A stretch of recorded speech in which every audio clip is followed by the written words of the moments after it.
Hey, what's up? Ako nga pala si BT at nandito ngayon tayo sa BT Reaction and welcome to my channel, Tunay na Kritiko.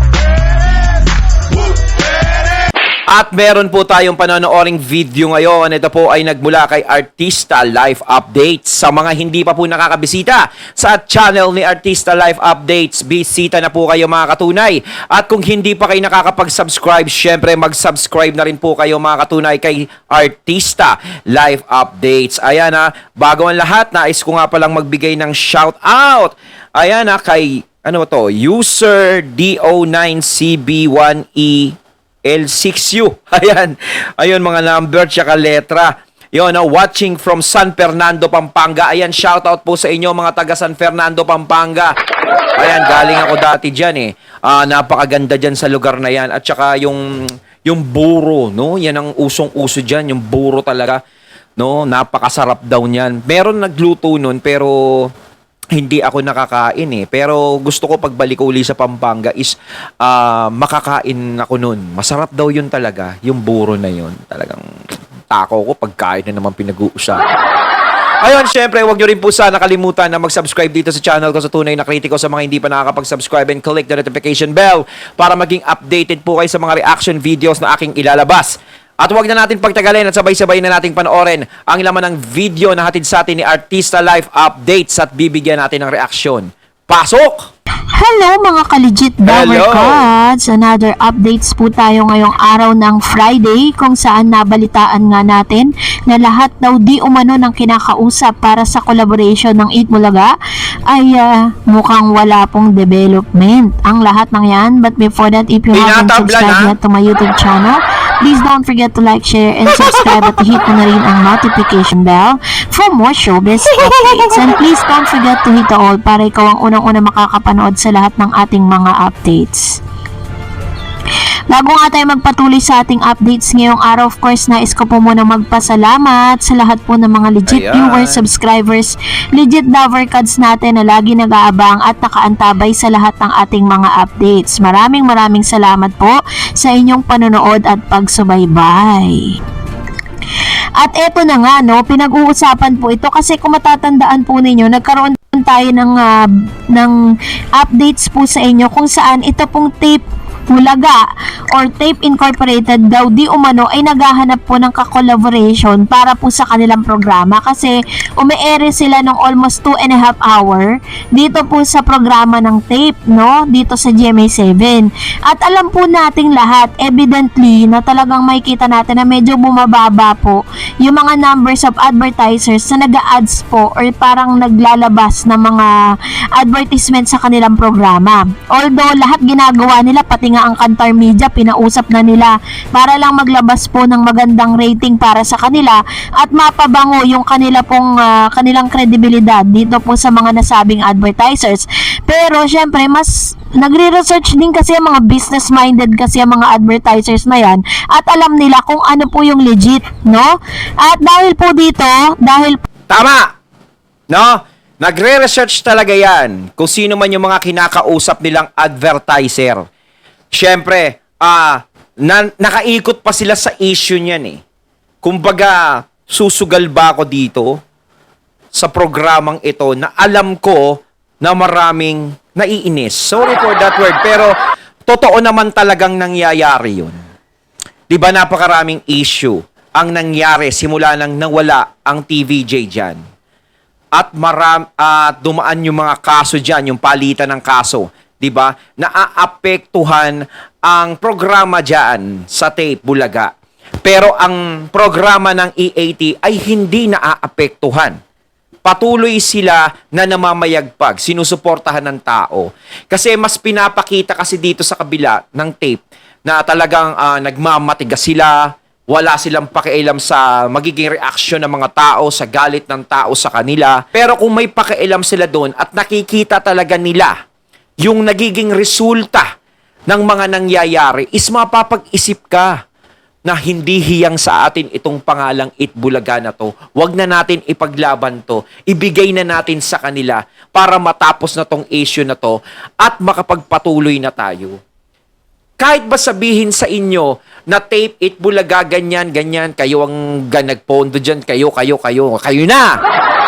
Wala pa rin sabing magagawa yan kahit anong effort ang gawin ninyo.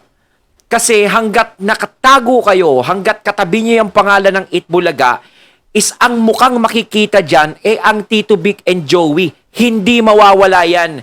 Kahit na maging 1 taon, 3 taon, 4 na taon kayong nandiyadyaan, hanggat Itbulaga ang daladala ninyo, ang nakikita dyan ay ang TBJ.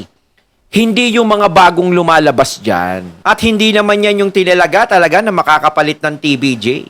Ginagamit nyo yung Itbulaga eh. Ang dapat dyan, TBJ ang magtalaga kung sino talaga. Dahil alam nila kung sino ang may mga potensyal na makakapagdala ng programa ng Itbulaga.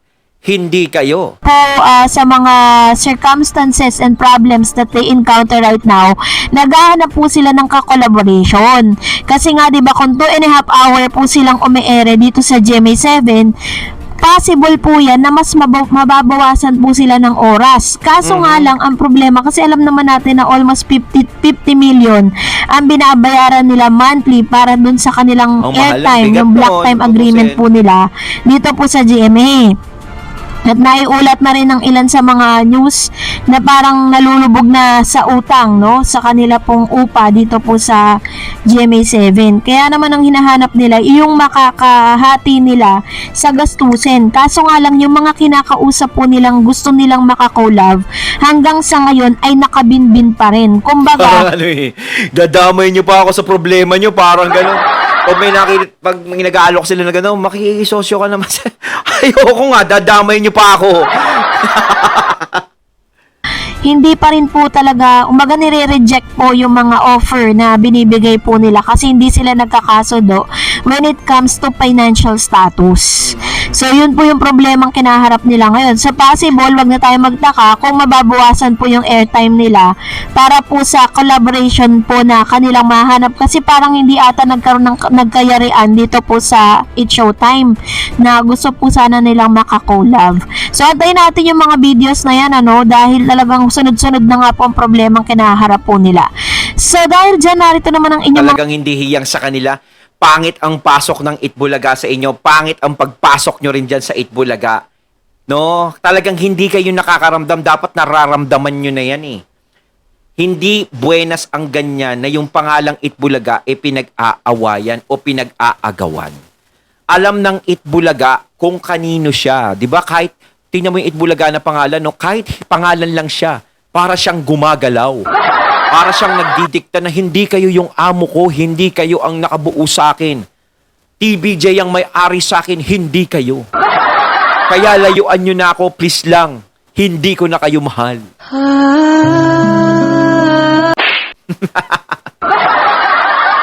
mga komento, magre-react lang tayo. Sabi ni Flora de Fiesta, Davercat si zombie parang si Blackjack. Ang karakter Ay, totoo niya, yan. magaling kumanta, sumayaw at magpatawa. Kalog, ika nga nakakatuwa, maglibang. Ayan. Salamat po Miss Flora de Fiesta sa inyong komento.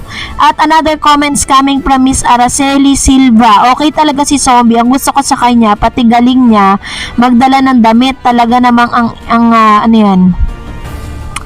igot ang tawag sa ganyan. Kulay magaling sa sayaw at maganda magdala ng damit. Sana yung mga branded na damit mapansin siya. Ayun. So ito naman po ang ilan sa balang araw mapapansin niya si Zombie. Unti-unti lang yan. Tsaka si Zombie, ang niya pag nakikita ko siya, napakalinis niyang tignan. 'Di ba? Ang bango-bango niyang tignan. At tsaka napaka-talented niyang tao na marunong magpatawa, 'di ba? Marunong kumanta, marunong sumayaw, 'di ba? Sa drama hindi pa natin nakikita. Pero sana yung mga Lenten season ng EAT, no, ng Itbulaga dati, sana gawin din ng EAT. No, yung tuwing mahal na araw, meron silang ganun yung mga drama. Kasi kung tutusin na pinapanood ko yung dati, ang gagaling nila doon. Lalo na ngayong sila Jose Manalo, yung tsaka kay Vic Soto, yung pinanood ko dati, naiyak ako dun sa istorya nun eh. Ang galing ng mga komedyante kapag pumasok sa drama. Kaysa yung literal na nagdadrama ka talaga. Pero ang komedyante, kapag nagdrama talaga, pumasok, is madadala ka eh. Di ba? mga komento ni Miss Araceli, which is very true, no? Sana po mabigyan siya ng maging brand ambassador din siya ng ilan sa mga clothing line dito sa Pilipinas, diba? makukuha Kasi yan. deserving Di naman po malabo talaga yan. si Zombie when it comes to that. And of course, another comments, Miss Josie Villegas, blessed happy birthday, God bless you always, Zombie Toge, or you're so blessed and enjoy EAT Dover Cards. Tida Mateo, ako nga, di ko nga siya kilala noon sa EAT. Ang kilala ko siya. Yan, ako nga di niya daw kilala. No? Sino kayo tinutukoy ni Miss Tida Mateo, no? Dito po sa kanya pong comment. So, salamat po sa mga pabati po ninyo kay Mr. Toge. At hanggang sa ngayon po ay namamayagpag pa rin naman po yung kanya pong career dito po sa showbiz. At meron siyang panibagong movie na aabangan natin. Sabi ni Yun, oh. Rogelio Paras, iba ang TBJ mapagmahal sa bagong Dover Cards na si Zombie. Happy birthday, solid ako. Anong mga bashers, pahiya kayo, andun pa si Zombie from Long Beach, California. Ayan, kasi marami nga talaga nagbabash na wala na daw si Zombie, tinanggal na daw, wala naman daw ambag, ganon po yung mga sinasabi. Natawa ako doon sa walang ambag, parang kalokohan naman yung ganun. Mario Joseph, yung mga nagsasalita ng ganyan, di ba, mga bashers na lang yan. Yung tipong akala nila mapapahina nila yung loob ni Zombie. Eh di wow. Hindi nyo mapapahina yan dahil lang nagpapalakas ng loob niyan yung TBJ. At isa pa, alam natin na siguro nakasaksak sa isip ni Zombie, hindi ako kukunin ng TBJ kung hindi sila nagtitiwala sa akin. No? At kung hindi sila nagtitiwala sa akin, hindi niya makakamit ang mga tagumpay na nararamdaman niya ngayon na nakukuha niya. Iba, unti-unti pa yan. Yayabong at yayabong pa si Zombie niyan, sigurado. At masasanay na yan pagpasok niya yan. Pumasok na siya sa mundo ng show business, nagsimula na siya kapag tumagal siya ng tumagal dyan. Kasi ng ilan kaya medyo hurting po yun para sa lahat ng mga Dover Cats na talaga namang minahal na rin po si Zombie bilang parte ng programa po ng TVJ. Thank you, Sir Yeah. Rogelio. And another comments coming from Miss Luz Biminda de Sa Guzman. magbasa ng mga comment ni Artista Life Update. Napapakomento rin ako dito, napapareaction ako eh. Sabi niya, De Guzman Copland, thank you for sharing reaction video. Zombie, congratulations. You're the best. Belated happy birthday, Zombie. We love you. Bagay ka sa sugod bahay. Ang lakas ng chemistry, masaya siya. God bless. Ayan. Salamat po, Miss Luz Biminda, sa inyo pong komento. At salamat din po sa inyong palagiang panonood. Ayon, at ating natunghayan ng video na nagmula kay Artista Live Updates. Talagang yung tagumpay ni Zombie, no, is bumubulusok na. Haha, di ba? Palakpakan natin.